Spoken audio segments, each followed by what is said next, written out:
Olá, eu sou a Aline Maia e como tema para a atividade de proteômica e transcriptômica, eu trouxe a diversidade genotípica e potencial patogênico clínico e ambiental de Vibrio paramelíticos isolados no Brasil.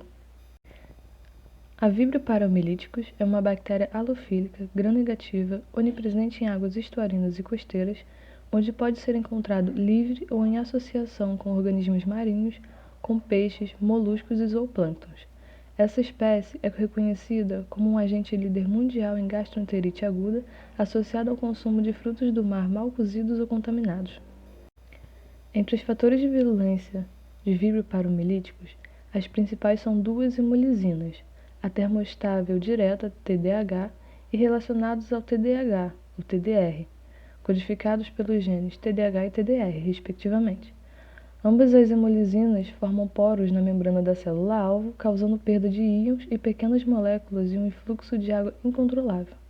Outros fatores associados à virulência de Vibrio paramelíticos são dois sistemas de secreção do tipo 3, T3-SS1 e T3-SS2, e dois sistemas de secreções do tipo 6, T6-SS1 e T6-SS2, que formam proteínas complexas de estrutura semelhante a agulhas que são capazes de fazer a bactéria atravessar a membrana celular do hospedeiro. Então, o objetivo do artigo é analisar as características genotípicas da diversidade de cepas de Vibrio paramelíticos isoladas de fontes ambientais e clínicas no Brasil, com foco na virulência e genes marcadores de pandemia, além do seu potencial patogênico, usando dois modelos de infecção sistêmica. Especificamente, as cepas de Vibrio paramelíticos recuperadas de fezes diarreicas humanas foram investigadas para a presença do gene de virulência TRH, TDH e VPAG-F, para marcadores pandêmicos ORF8 TOX-RS NIL e com relação ao seu potencial patogênico em dois modelos de infecção. 7 cepas de Vibrio paramelíticos isolados no Brasil foram analisadas. 4 análises ambientais, obtidas a partir de amostras coletadas em uma área de cultivo de ostras, na costa sul do país, em Palhoça, em Santa Catarina, e 3 clínicas, isoladas de amostras fecais de pacientes com diarreia clínica no Nordeste do Brasil, Ceará e Pernambuco. Para os ensaios de infecção resistente à streptomicina espontânea, mutantes foram usados. Eles foram selecionados por chapeamento de células cultivadas durante a noite em um meio sólido contendo streptomicina 10 microgramas por ml.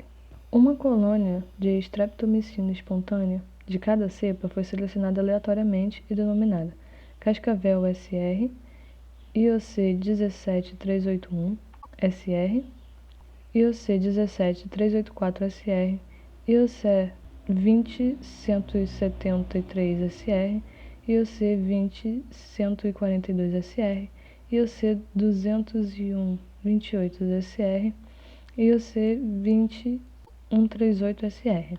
RIMD 2210633 e BB 228P são cepas pré-pandêmicas do início de 1980 que foram usadas como referências para fontes de Operon, TOX-RS, NIL e OLD, e para sequências de gene VPAD-F.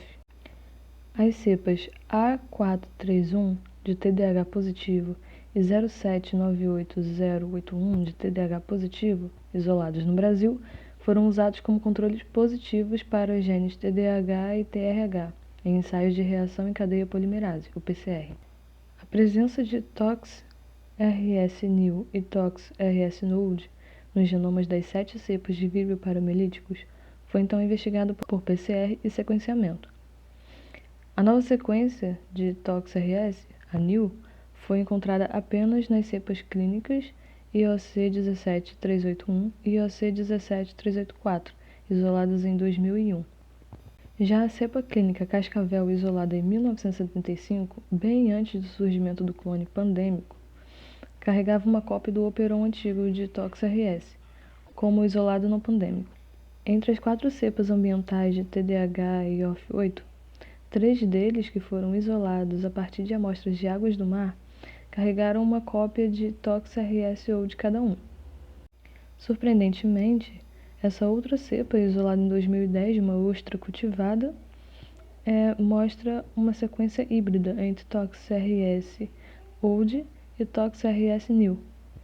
Quanto ao ensaio de infecção pelo potencial patogênico de Vibrio paramelíticos, foram testados a mortalidade e a condição clínica dos camundongos que foram injetados intraperitonealmente, com doses distintas de cada uma das 7 cepas de Vibrio paramelíticos. E com base nas pontuações clínicas médicas, foi concluído que a gravidade da doença era dependente da dose e independente da cepa de bactérias testadas. Para a maioria das 7 cepas, as maiores médias de pontuação clínica foram observadas 24 horas pós-injeção. Além disso, quanto mais altas eram essas pontuações, mais altas foram as taxas de mortalidade dos camundongos durante o cronograma experimental, e para a maioria das cepas variavam de 50% a 80%, e foram independentes da cepa fonte, do sorotipo ou da presença de novos genes de TDAH, OF8 ou TOXRS. A única exceção foi a cepa clínica cascavel, que nessa dose de inóculo causou poucos sinais de doenças, e a taxa de mortalidade muito baixa, em cerca de 10% em camundongos, não estatisticamente significativo em comparação com o controle, de morte zero. Para o potencial patogênico de cepas de vírus paramelíticos do ensaio de infecção por Melanella, foram testadas as larvas de Galeria melanella como modelo alternativo para estudar a infecção sistêmica das 7 cepas de Vibrio paramelíticos. Essas larvas foram desafiadas com diferentes doses de cada cepa de Vibrio e foi observada a mortalidade em 24 horas por 120 horas. Para todas as cepas, independente da origem do isolamento do genótipo, foi observada a mortalidade larval dependente da dose.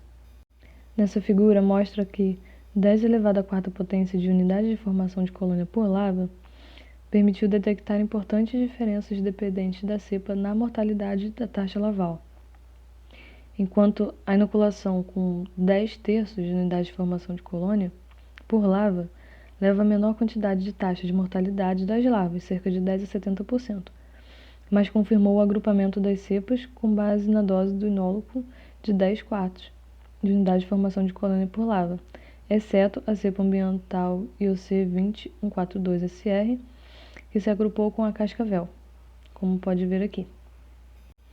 Bom, como conclusão, apenas 3 amostras clínicas de Vibrio paramelíticos isolados foram TDAH positivos. Um achado que se correlaciona bem com as observações de TDAH ser mais comumente encontrado nas clínicas do que em cepas isoladas ambientais de Vibrio paramelíticos, e que a hemolisina TDAH é um principal fator para a doença gastrointestinal causada pela espécie. Com base na presença ou ausência dos genes de virulência do TDAH e TRH, os genes marcadores de pandemia, o OF8 e o TOXRS-NIL, as 7 Vibrio paramelíticos isoladas foram então classificadas como 4 cepas ambientais não patogênicas, enquanto entre as cepas clínicas a cascavel foi classificada como patogênica não pandêmica, a IOC 17381 e IOC 17384 classificadas como isolados patogênicos pandêmicos. Além disso, com base nas taxas de mortalidade de camundongos inoculados com 10/8 de unidade de formação de colônia por animal, a cascavel causou mortalidade insignificante em camundongos quando comparada com o controle. Bom, um resultado semelhante foi obtido com base de dados na taxa de mortalidade de larvas de Galeria melanella, que foram inoculadas, e o grupo 1 foi classificado como alta virulência e incluiu as cepas clínicas de IOC 17381 e IOC 17384, e os isolados ambientais IOC 20173 e IOC 20138, que matou cerca de mais de 70% das larvas em 120 horas pós-injeção. O grupo 2 foi classificado como uma virulência intermediária, esse grupo foi formado pelas cepas ambientais IOC 20142 e IOC 20128, que causaram a mortalidade larval de, respectivamente, 40% e 65% em 120 horas pós-injeção. O grupo 3 foi classificado como avirulento. Ele incluía a cepa cascavel, que, diferentemente dos outros isolados, não mataram as larvas inoculadas no cronograma de experimento. Bom, esse foi o artigo que eu trouxe e eu espero que vocês tenham gostado. Obrigada.